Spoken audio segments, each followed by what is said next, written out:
Okay, welcome back. In today's lecture, we will be covering a very important landmark judgment, that is the Supreme Court Advocate on Record Association versus Union of India 2015 regarding the Collegium system and the National Judicial Appointment Commission 99th Amendment Act. Okay, so petitioner here is the Supreme Court Advocate on Record Association versus the respondent Union of India. The it is a five judges bench, and one important thing here is that Honorable Justice Chalmeshwar was having the dissenting opinion here. Okay, this is very important.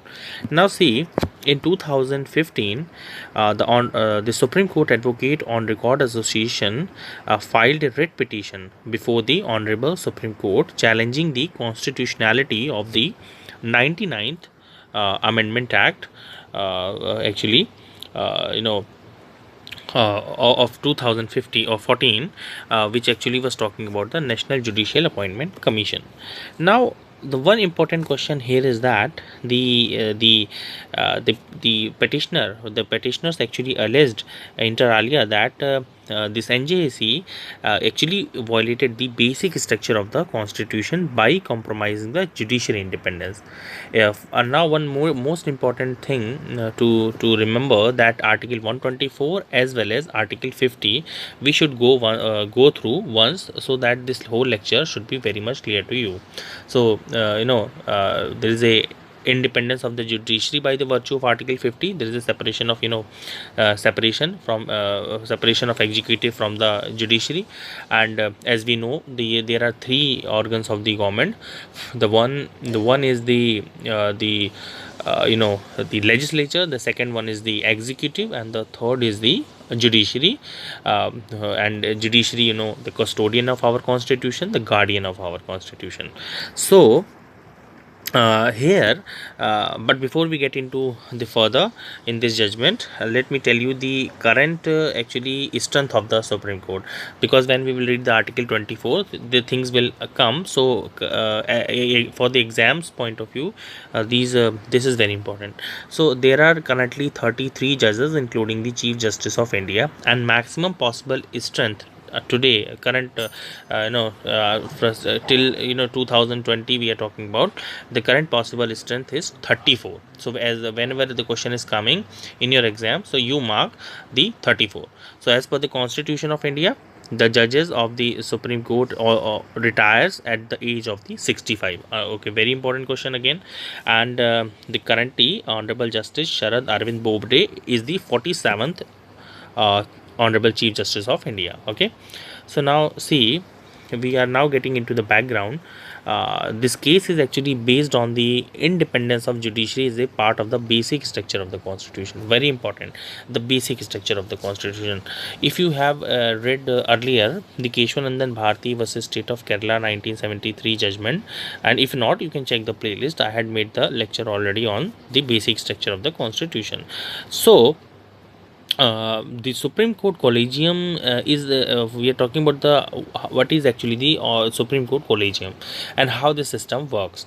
So this Collegium system, this Collegium is actually headed by the Honorable Chief Justice of India, comprising four other senior most judges of the Supreme Court.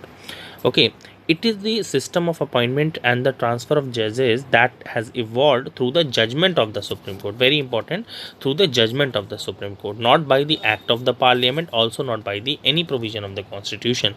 So it is actually evolved through the judgments of our Honorable Supreme Court, the apex court or the highest court of appeal of our India, that is the Honorable Supreme Court of India. Now we are getting into the Article 124. The establishment and the constitution of the Supreme Court.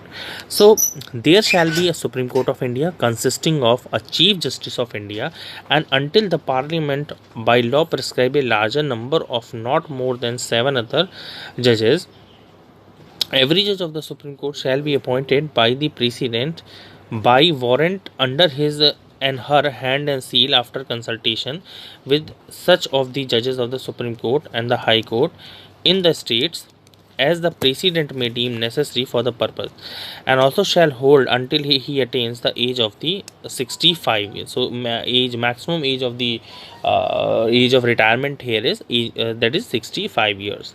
So in the judicial appointment, it is obligatory for the President. In the judicial appointment, it is obligatory for the President to take into account the opinion of the Chief Justice of India. So in the judicial appointment, it is obligatory for the Honorable President of our India to take into account the opinion of the Chief Justice of India. Very important point. Now, the opinion of the Chief Justice of India is binding on the government. The opinion of the Chief Justice must be formed after the due consultation with the Collegium of at least 4 senior most judges of the Supreme Court. Okay, so what is now crux here is that the whenever any appointment is to be done by our Honorable President, that is the government actually, then the Honorable President Honorable President has to go with the opinion of the Chief Justice of Honorable Chief Justice of India, and it is binding on the government. And such opinion of our Honorable Chief Justice of India must be formed after the consultation with the Collegium, that is 4 other senior most judges of the Supreme Court. So this is actually regarding the Collegium system and how it was this system was evolved. So we had so far seen the development of this Collegium system. Now as we see here up till now that the government role is very limited. They can seek the clarification, they can challenge regarding the Collegium choices, but also in the case a lawyer is to be appointed as the judge, then they can go for the CBI inquiry regarding the means any kind of inquiry they can conduct. So the limited role of the government is here. Okay, role of the government is very limited, and if the Collegium reiterates the same name, the government is bound under the Constitution bench. What is the conclusion we can infer from here is that there is a primacy. There is the judiciary is giving this supremacy or the primacy for the appointment. Here the role of the government is very less. Okay. Now, very important to understand the whole concept by the timeline. There are some cases which we have to go through, but before we get into that, let me tell you something about the Honorable Supreme Court. After the independence, India adopted the Constitution of India in year 1950. So the Honorable Supreme Court of India also came into being on 28th January 1950. This date is very important for the exam, as it replaced both Federal Court of India as well as Judicial Committee of the Privy Council. What is Privy Council? Privy Council was a small cell in the England which has to see the cases referred to in by the colonial countries. Okay, so this was the Privy Council. Even the cases of the India was also being referred to these Privy Councils, which were then at the apex of the Indian court system. So Supreme Court on 28th January 1950 came into being. Very important dates. Now till 1973, what was the dictum? Till 1973, the dictum was that the rule was that the Honorable President appointed the Chief Justice of India and remaining judges of the Supreme Court in consultation with the CJI, Honorable Chief Justice of India. Now we see that the appointment till 1973, there was always a consensus was there. Okay, so there was a consensus between the government and the Chief Justice of India, obviously. So convention was there that the senior most judges of the Supreme Court was to be appointed as a Chief Justice of India. Okay. Now but the things now changes when in 1973 Honorable Justice A.N. Ray was appointed as the Chief Justice of India, and this violated the earlier convention, since Justice A.N. Ray actually superseded 3 other Supreme Court judges, the senior most Supreme Court judges of the Supreme Court. So what was the problem? Now there was a clash between the executive and the judiciary, obviously, regarding the appointment. So people were actually started challenging the Collegium system earlier, because there was no any kind of transparency. People started raising their voice. Okay, so now in 1982, we are going to the first judge's case, that is the SP Gupta versus Union of India, 1982. So the issue before the Honorable Supreme Court of India was whether the word consultation in the constitutional article, that is 124, which we have read above, means the concurrence. So, as we know, if there is a consultation of our honorable president, even under article 143, the honorable president can tender, can consult the honorable supreme court, and honorable supreme court can give the advice regarding any question asked by our president. So, like advisory jurisdiction, you can say. So here, but this that the consultation or the opinion given by our honorable supreme court, the president is not, it is not binding on the president, as we have till now we have studied. So the question here was whether this consultation is is actually same as the concurrence. So now the honorable supreme court denied, saying that the consultation does not mean the concurrence. The president was not bound to make a decision based on the consultation of the supreme court. So what was said, that the consultation actually is not the concurrence. So the what is now concept, the president is not bound by such decisions. So obviously the important point of the discussion is that the supreme court actually decided that the high court judges can also transfer to any other high court of the state, even against the will. So now there was a now we can conclude that there was a primacy of the executive here. Till now, till this case, there was by the virtue of this case, there was a primacy of the executive in the appointment to the higher judiciary. Okay, appointment of the higher judiciary also, and advice of the CGI, recommendation on the judicial appointment and the transfer of the judges can be refused for the cogent region. So upper hand is with the whom, with the executives. Okay, so in the SP Gupta versus Union of India. Now we see in 1991 this whole dictum was followed in the Subhash Sharma versus Union of India, wherein the three judges, honorable judges of Supreme Court, it was three judges bench, opined that the majority view in the first judge's case should be considered by the larger bench, but the court in that case itself affirmed the idea of the judicial commission for the appointment of the judges. So here in this case, actually, a judicial commission, they were talking about the idea of the judicial commission. Very first time in this case it was actually affirmed. Now we go to the year 1993 and say what now changes comes. Actually, this case, Supreme Court Advocate on Record Association versus Union of India 1994 Supreme Court. By this case, there was a birth of the Collegium system.